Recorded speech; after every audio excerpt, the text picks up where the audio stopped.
পড়াশুনো তো করতে চাও আর কি, পড়াশুনো করতে চাও না সবাই? পড়াশুনো করতে চাও? এই গ্রামে আমার পিছনের যে গ্রামটা আছে হালদার বাড়ি, এই হালদার বাড়ি থেকেও কিছু বাচ্চারা আসে। এরা এই বাচ্চারা আসে কিন্তু আসার স্কুলে আসার কোনো পথ নেই। এইখান থেকে ঘেরে রাস্তা দিয়ে আসে। ঘেরে রাস্তা কিন্তু সংকীর্ণ, ছোট, আর বর্ষা হলেই স্লিপ হয়ে যায় এবং তারা অনেকে পড়ে যায়। স্যার, ব্যাপার হচ্ছে এখানে মাত্র ক্লাস 1 শিক্ষার্থী আছে মাত্র 11 জন যারা পরীক্ষা দিচ্ছে। আমরা কিন্তু সেই 51 নম্বর জেলিয়াখালী সরকারি প্রাথমিক বিদ্যালয় থেকে লেবুনিয়া যাচ্ছি। আমরা এই জাতিকে এগিয়ে নিয়ে যেতে চাই, তবে শিক্ষাকে সাথে নিয়ে নয়। আসসালামু আলাইকুম, অবস্থান করতেছি 51 নং জেলিয়াখালী সরকারি প্রাথমিক বিদ্যালয়ের প্রাঙ্গণে। তো আমি আজকে এখানে মূলত আসছি, এইখানে যে এত বড় একটা প্রতিষ্ঠান আছে এটা কিন্তু আমরা অনেকে জানতাম না। তো এটা জানতাম না কারণ হচ্ছে এই অঞ্চলটা প্রত্যন্ত অঞ্চল, এবং এই প্রত্যন্ত অঞ্চলে এরকম প্রাথমিক বিদ্যালয় মানে থাকাটা জরুরি। কারণ এটা প্রাথমিক বিদ্যালয়ের সাথে সাথে হচ্ছে আপনার সাইক্লোন সেন্টার, কারণ এইখানে বিভিন্ন সময় বিভিন্নভাবে ভাঙনের ইসে পড়ে, ক্ষতিগ্রস্ত হয়। তো তখন আশ্রয় নেওয়ার জন্য কিন্তু এই আশ্রয় কেন্দ্রগুলো ব্যবহার করা হয়। তো এইখানে এই আশ্রয় কেন্দ্রের সাথে সাথে কিন্তু শিক্ষা প্রতিষ্ঠান হিসাবে এইগুলো ব্যবহার করা হয়। তো এইখানে শিক্ষা প্রতিষ্ঠানে এত বড় একটা শিক্ষা প্রতিষ্ঠান থাকার পরেও এখানে আফসোসের ব্যাপার হচ্ছে এখানে মাত্র ক্লাস 1 শিক্ষার্থী আছে মাত্র 11 জন যারা পরীক্ষা দিচ্ছে। তো 6 বছরের বাচ্চাগুলো কেন এই স্কুলে আসে না, বা কেন এই প্রাথমিক শিক্ষাগুলো থেকে তারা বঞ্চিত থাকতেছে, এই বিষয়ে এখানে একটা স্থানীয় ভাইয়ের কাছ থেকে শুনবো। তো আসসালামু আলাইকুম ভাইয়া। তো আমরা শুনলাম যে ক্লাস 1 বাচ্চাগুলো তারা নাকি স্কুলে নিয়মিত আসে না, এখন কেন আসে না এই বিষয়ে যদি আপনি একটু বলতেন। তারা আসে না, প্রথম কারণ রাস্তাঘাট কাদা হয়ে যায়, বর্ষাকালে রাস্তায় কাদা থাকে, এজন্য তারা আসতে চায় না।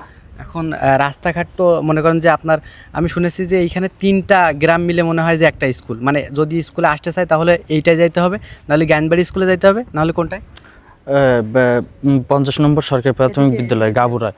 তো এখানে যাতায়াতের ব্যবস্থা যদি একটু ভালো হয়, রাস্তাঘাট যদি একটু ভালো হয়, তাহলে বাচ্চারা ভ্যান টান যদি একটু চলে, তাহলে ভ্যান টান হলে তারা ভ্যানে টানে করে উঠে স্কুলে আসতে পারলো।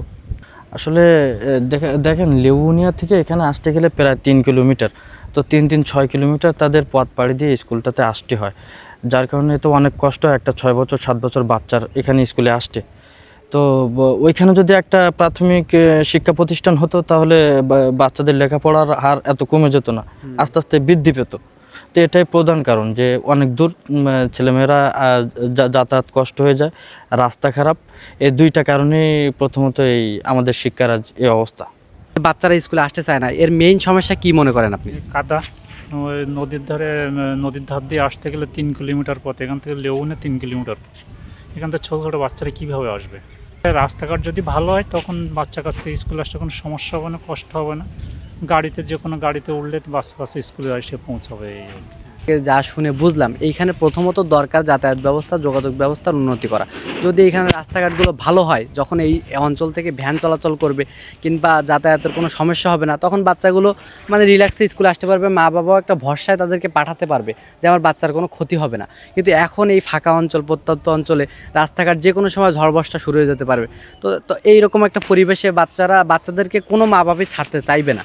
তো এই জন্যে যদিও বা স্কুলটা বললেই তো সম্ভব না, কিন্তু এটা যদি হয় 3-4টা গ্রাম মিলে একটা স্কুল আসলে সম্ভব না। আমরা শুনেছি যে এর পিছনে একটা গ্রাম আছে, তো ওই গ্রাম থেকে বাচ্চারা স্কুলে আসতে পারে না, ওই একটা ঘেরের রাস্তা আছে, ঘেরের রাস্তা দিয়ে আসতে হয়, মানে আসার জন্য কোনো রাস্তা পর্যন্ত নাই।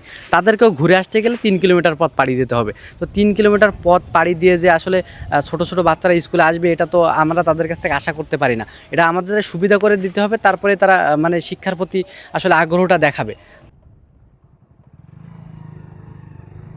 আমরা জালিয়াখালী থেকে লেবুবনি যাওয়ার পথে কিছু কিছু ছোটো ভাই বোনদের পাইছি যারা আর কি স্কুল থেকে বাড়ি যাচ্ছিল।